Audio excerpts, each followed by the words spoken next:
Guys हम लोग करने वाले हैं जैक बोर्ड ये क्लास 10 का जो आज का सोशल साइंस पेपर है जो कि एमसीक्यूज़ है। इसका आंसर्स की हम लोग देखने वाले हैं कि आप कितना क्वेश्चंस का आंसर आप सही तरीके से दे पाए हैं और कितना क्वेश्चन का आंसर आपका सटीक हो जाएगा। इनको मिला लीजिए, ठीक है। तो हम 40 का 40 क्वेश्चन का आंसर मैं आपके सामने लाऊंगी और इसमें से बताइएगा कि कमेंट में आपने कितना क्वेश्चन का आंसर सही दिए हैं, ठीक है। तो चलिए हम एक एक क्वेश्चन को देखते हैं। चलिए गाइस, हमारा फर्स्ट क्वेश्चन है। यहाँ पर हमें एक नंबर में 19वीं सदी के दौरान कौन सी ऐसी ताकत बनकर उभरा जिनसे यूरोप के राजनीति और मानसिक जगत में भारी परिवर्तन ला दी। तो इसमें हमारा आंसर हो जाएगा थर्ड वाला, ठीक है, राष्ट्रवाद। ये था हमारा करेक्ट आंसर। नेक्स्ट यहाँ पर बोला फ्रांस में प्रथम विद्रोह कब हुआ था। देखिए, फ्रांस में जो प्रथम विद्रोह हुआ था ये जुलाई 1830 ईस्वी को हुआ था। अगर आपने चार ऑप्शन को सटीक टिक मारा है तो देखिए आपका आंसर जो बिल्कुल करेक्ट होगा। आगे 1804 की नागरिक संहिता, जिसे आमतौर पर नेपोलियन की संहिता के नाम से भी जाना जाता है, तो उसने फ्रांस में सुधार के लिए क्या कदम उठाए, ठीक है। जन्म पर आधारित विशेषाधिकार समाप्त कर दिया, कानून समक्ष बराबरी संपत्ति के आधार को सुरक्षा बनाया, प्रशासनिक विभाजन को सरल बनाया, या फिर इनमें से सभी। तो गाइस आपका सटीक आंसर जो होगा इनमें से सभी होगा, यानी कि फाइनल आपका 4 नंबर ऑप्शन बिल्कुल करेक्ट हो जाएगा, ठीक है। हम नेक्स्ट क्वेश्चन की ओर आते हैं। और क्वेश्चन है 1917 में गांधी जी ने खेड़ा जिले के किसानों की मदद के लिए सत्याग्रह का आयोजन किया था। तो खेड़ा भारत के किस राज्य में है। देखिए 1917 में महात्मा गांधी जी जो किसानों से रिलेटेड दो विद्रोह किए थे या दो आंदोलन किए थे सत्याग्रह आंदोलन के तहत, एक तो चंपारण और एक खेड़ा। तो देखिए चंपारण बिहार में है और खेड़ा जो ये गुजरात में होगा। तो फर्स्ट ऑप्शन हमारा करेक्ट हो जाएगा 4 नंबर का, जो बिल्कुल सही है, ठीक है। आगे यहाँ पर बोला 5 नंबर्स में बोला साइमन कमीशन भारत क्यों आया था। तो इसका मूल उद्देश्य था कि वो संवैधानिक व्यवस्था के कार्यशैली का अध्ययन करने के लिए वो भारत आए थे। तो थर्ड ऑप्शन बिल्कुल करेक्ट हो जाएगा। नेक्स्ट क्वेश्चन 6 में बोला 1840 के दशक के मध्य में आयरलैंड में किसी बीमारी के कारण निम्न में से कौन सा फसल खराब हो गया जिनसे लाखों लोग भूखमरी के कारण मौत हो गई उनकी, ठीक है। तो आंसर हो जाएगा आलू, सेकंड ऑप्शन, ठीक। आगे बात करते हैं यहाँ पर प्रथम विश्व युद्ध खत्म होने की केवल 2 दशक बाद दूसरी विश्व युद्ध शुरू हो गई, जिनमें से गुट में धुरी शक्तियाँ मुख्य रूप से नास्तिक जर्मनी, जापान और इटली थी। तो दूसरा खेमा कौन सा होगा। तो गैस में यहाँ पर थर्ड ऑप्शन आपका मुझे लग रहा है थर्ड ऑप्शन सही होना चाहिए, लेकिन अगर आपको आता है तो कमेंट में ज़रूर बताइएगा, ठीक है। नेक्स्ट क्वेश्चन 8 इसमें बोला 1929 के आर्थिक मंदी के कारण दुनिया के ज़्यादातर हिस्से में निम्न में से किसकी भयानक से गिरावट हो गई। तो देखिए उत्पादन में भी गिरावट आई, रोजगार में भी आए और व्यापार में भी। सो मैन जो हमारा आंसर होगा सटीक आंसर वो 4, यानी इनमें से सभी में गिरावट आई थी। नेक्स्ट क्वेश्चन नंबर क्वेश्चन इसमें बोला बुनकरों को कच्ची कपास की समस्या का सामना क्यों करना पड़ा। देखिए इनकी जो कच्ची कपास की जो समस्या थी, मेन समस्या थी स्थानीय बाजार से कूड़ जाना। तो थर्ड ऑप्शन बिल्कुल करेक्ट है। नेक्स्ट क्वेश्चन है 19वीं शताब्दी के दौरान ब्रिटेन में सर्वाधिक गतिशील उद्योग में से कौन से थे। तो ये सबसे ज़्यादा फेमस जो थे 19वीं शताब्दी में ब्रिटेन की बात करें तो वो थे कपास और धातु। ये बिल्कुल सही आंसर होगा 11 नंबर क्वेश्चन की ओर। नेक्स्ट क्वेश्चन होगा मुद्रण तकनीकी सबसे पहले कहाँ विकसित हुआ था। तो इसका आंसर हो जाएगा चीन में। सबसे पहले चीनी में ही कागज़ का आविष्कार हुआ था। नेक्स्ट क्वेश्चन निम्न जातीय आंदोलन के मराठी प्रणेता कौन थे जिन्होंने अपनी पुस्तक गुलामगिरी में जाति प्रथा के अत्याचारों को लिखा है। तो आंसर हो जाएगा ज्योतिबा फूले, ठीक है, इनका था। नेक्स्ट क्वेश्चन की ओर आते हैं 13 नंबर समाप्यता के आधार पर संसाधनों को 2 भागों में बांटा गया, उनके नाम क्या है। तो एक होगा नवीकरण और एक होगा अनवीकरण। ये समाप्त के आधार पर बताया गया, समाप्ति के आधार पर होने वाले संसाधन। आगे यहाँ पर बोला संसाधनों के अंधाधुंध शोषण से किस प्रकार का वैश्विक परिस्थिति संकट पैदा होती है। देखिए भूमंडलीय तापन तो बढ़ेगा ही, तापमान बढ़ता है, ओजोन परत का अपक्षय होना ये भी होता है, पर्यावरण प्रदूषण, यानी कि हमारा फाइनली आंसर जो होगा वो इनमें से सभी होगा, तीनों के तीनों सही है। नेक्स्ट क्वेश्चन इसमें बोला वनों और वन्य जीवन का संरक्षण करना आवश्यक है, क्योंकि इससे क्या होता है पारिस्थितिक विविधता बनी रहती है, ये भी सही है। जीवन साध्य संसाधन जल वायु और मृदा बनी रहती है, ये भी सही है। बेहतर जनन के लिए वनस्पति और पशुओं में जीनी विविधता को संरक्षित करती है, ये भी सही है। तो हमारा फाइनली आंसर जो होगा इनमें से सभी यानी 4 ऑप्शन करेक्ट हो जाएगा। नेक्स्ट वन और वन्य प्राणियों के संरक्षण के लिए किस प्रकार के वनों को सर्वाधिक मूल्यवान माना जाता है? तो आंसर हो जाएगा आरक्षित वन, सेकंड ऑप्शन। आगे क्वेश्चन है 4 नंबर में बोला प्रचुर मात्रा में जल उपलब्ध होने के बावजूद जल किन कारणों से प्रदूषित और मानव उपयोग के लिए खतरनाक बनते जा रहे हैं? तो यहाँ पर हो जाएगा एक तो घरेलू और औद्योगिक अपशिष्टों को मिलना से इससे भी खराब होता है, रसायनों के अधिक प्रयोग से भी, कीटनाशकों और कृषि में प्रयुक्त होने वाले उर्वरकों से भी। तो हम कह सकते हैं इनमें से सभी से जो है पर्यावरण प्रदूषण हो रहा है। तो 4 वाला ऑप्शन बिल्कुल करेक्ट हो जाएगा। नंबर 18 इसमें क्या बोला है? मानसून के आगमन के साथ जो फसल बोई जाती हुई फसल किसके अंतर्गत आते हैं? तो मानसून के साथ जो बोई जाती है उसको खरीफ फसल कहते हैं, जो बरसातों के मौसम में होती है।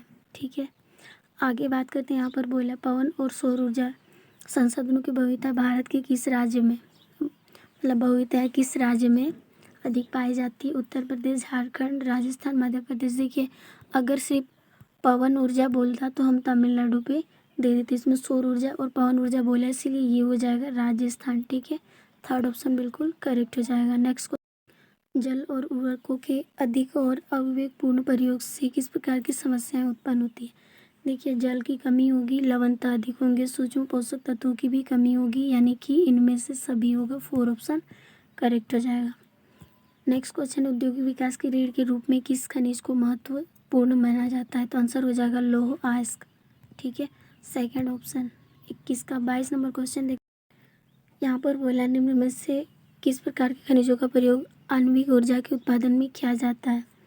तो जैसे यहाँ पर दिया यूरेनियम और थोरियम, या यूरियम और जिप्सम, या यूरेनियम या एल्यूमिनियम, या यूरेनियम और मैग्नीशियम। तो गैस इसमें मुझे कन्फ्यूज़न है, यदि आपको आता है तो इसे कमेंट में ज़रूर बताइएगा, और नहीं तो हम चेक करके बता देंगे आपको। नेक्स्ट, वायु प्रदूषण निम्न में से किस प्रकार का अपना दुष्प्रभाव डालता है? मानव स्वास्थ्य के लिए भी खराब है, पशुओं के लिए खराब, पौधों पर भी प्रभाव डालता है दुष्प्रभाव। तो हम कह सकते हैं इनमें से सभी 4 ऑप्शन बिल्कुल करेक्ट हो जाएगा। नेक्स्ट क्वेश्चन, बेल्जियम में अल्पसंख्यक के रूप में किस भाषा के बोले जाने वाले लोग तुलनात्मक रूप से ज़्यादा समृद्ध और ताकतवर है? तो डच से ज़्यादा फ्रेंच लोग थे, तो फ्रेंच आंसर हो जाएगा। ठीक है, नेक्स्ट क्वेश्चन है 1956 में श्रीलंका में कानून बनाया गया, तो उनमें से किन किन बातों को जोड़ा गया था?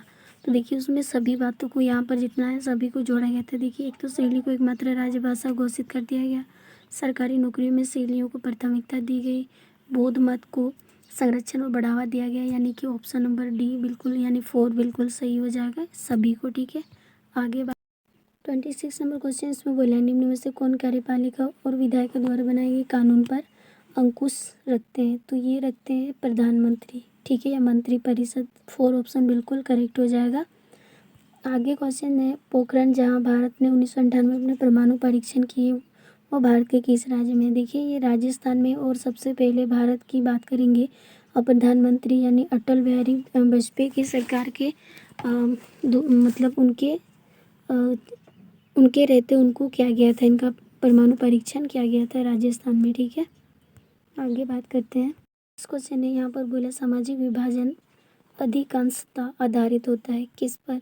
मृत्यु पर, विवाह पर, जन्म दर पर, या शिक्षा पर? तो आंसर हो जाएगा जन्म पर, यानी थर्ड ऑप्शन बिल्कुल करेक्ट है। यदि आपने मारा है उससे तो फिर आपका नंबर आ जाएगा इसमें। नेक्स्ट है सांप्रदायिकता राजनीतिक इस सोच पर आधारित होती है कि धर्म ही सामाजिक समुदाय निर्माण करता है। इस मान्यता के अनुकूल सोचना को क्या कहलाता है? तो ये आंसर हो जाएगा सांप्रदायिकता।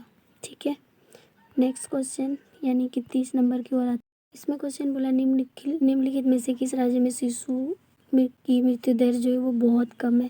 तो आंसर हो जाएगा सबसे कम केरल में होता है। ठीक है, थर्ड ऑप्शन। नेक्स्ट क्वेश्चन है निम्न में से किसे औसत आय भी कहा जाता है? देखिए प्रति व्यक्ति आय को ही यहाँ पर हम कह सकते हैं औसत आय भी कहा जाता है। ठीक है, नेक्स्ट क्वेश्चन 32 नंबर इसमें बोला है सार्वजनिक और निजी क्षेत्र को किस आधार पर विभाजित किया गया, किस आधार पर बंटवारा किया गया? तो उद्यमों के स्वामित्व के आधार पर सार्वजनिक और निजी क्षेत्र को विभाजित किया गया है। नेक्स्ट क्वेश्चन की ओर आते हैं। नेक्स्ट क्वेश्चन है कौन सा क्षेत्र भारत में सबसे बड़े रोजगार उत्पादक क्षेत्र के रूप में माना जाता है? तो आंसर हो जाएगी तृतीय क्षेत्र, यानी फर्स्ट ऑप्शन। नेक्स्ट क्वेश्चन निम्न में से कौन महत्वपूर्ण मध्यवर्ती भूमिका प्रदान करके आवश्यकताओं के दोहरे संयोग की ज़रूरतों को खत्म कर देती है? तो आंसर हो जाएगा मुद्रा। ठीक है, नेक्स्ट क्वेश्चन नेक्स्ट है, सामान्यतः बहुराष्ट्रीय कंपनियां उसी स्थान पर उत्पादन इकाई स्थापित करती है जहां बाजार नज़दीक हो या कम लागत पर श्रमिकों उत्पादन हो या फिर श्रमिक उपलब्ध हो या फिर उत्पादन के अन्य कारक उपलब्ध हो या इनमें से सभी। तो देखिए कि इस जो बहुराष्ट्रीय कंपनियां होती है वो मैक्सिमम उस जगह पर होती है जहां बाजार भी नज़दीक हो, कम लागत पर श्रमिक उपलब्ध हो, उत्पादन के अन्य कारक भी उपलब्ध हो, यानी कि हमारा फाइनली आंसर जो 4 यानी इनमें से सभी। ठीक है, तो आपका 4 आंसर बिल्कुल करेक्ट हो जाएगा, यानी इनमें से सभी। नेक्स्ट क्वेश्चन, विभिन्न देशों के बाजारों को जोड़ने या एकीकरण में निम्न में से कौन सहायक होता है? तो आंसर हो जाएगा विदेशी व्यापार, यानी सेकंड ऑप्शन करेक्ट हो जाएगा। नेक्स्ट क्वेश्चन है, 1960 के दशक में व्यवस्थित रूप में उपभोक्ता आंदोलन का उदय निम्न में से किन कारणों से हुआ था? तो अत्यधिक खाद्य की कमी या खाद्यान्नों की जमाखोरी या खाद्य पदार्थों में तेलों में मिलावट। तो हम कह सकते हैं इनमें से सभी की वजह से। ठीक है, तो हमारा 37 का 4 ऑप्शन बिल्कुल करेक्ट हो जाएगा। नेक्स्ट, संविधान में संशोधन करके लोकतांत्रिक शासन व्यवस्था के तीसरे स्तर को किस प्रकार बनाया गया? तो इसके तीसरे स्तर को शक्तिशाली और प्रभावी बनाया गया, यानी फर्स्ट ऑप्शन इसमें करेक्ट हो जाएगा। नेक्स्ट क्वेश्चन, अन्य जाति समूह से भेदभाव और उन्हें अपने से अलग मानने की धारणा निम्न में से किस व्यवस्था पर आधारित होता है? तो इसका आंसर हो जाएगा वर्ण व्यवस्था। थर्ड ऑप्शन बिल्कुल करेक्ट हो जाएगा। उसके बाद हम आखिरी क्वेश्चन यानी क्वेश्चन नंबर 40 का करने जा रहे हैं। यहाँ पर जैसे दिया, लोकतांत्रिक व्यवस्था में हित समूह या दबाव समूह की मुख्य उपयोगिताएं निम्न में से क्या है? तो इसका आंसर हो जाएगा सरकार को सजग बनाए रखना, आंदोलन को सफल बनाना, राजनीतिक दलों पर प्रभाव डालना, यानी कि इनमें से सभी होगा। ठीक है, तो हमारा 4 ऑप्शन बिल्कुल करेक्ट हो जाएगा। तो गाइज यहाँ पर हमने 40 क्वेश्चन देखा, जिसमें से एक क्वेश्चन आपसे मैंने पूछे, मुझे थोड़ा कन्फ्यूज़न था। तो यहाँ पर मैं बात करूँ, आपका जितना आपने इसमें आंसर दिया है ज़रूर कमेंट में बताइएगा, और कितना सही हुआ है कितना गलत हुआ है, और आगे फिर एग्ज़ाम के लिए तैयारी कीजिए। फिर मिलते हैं नेक्स्ट वीडियो में।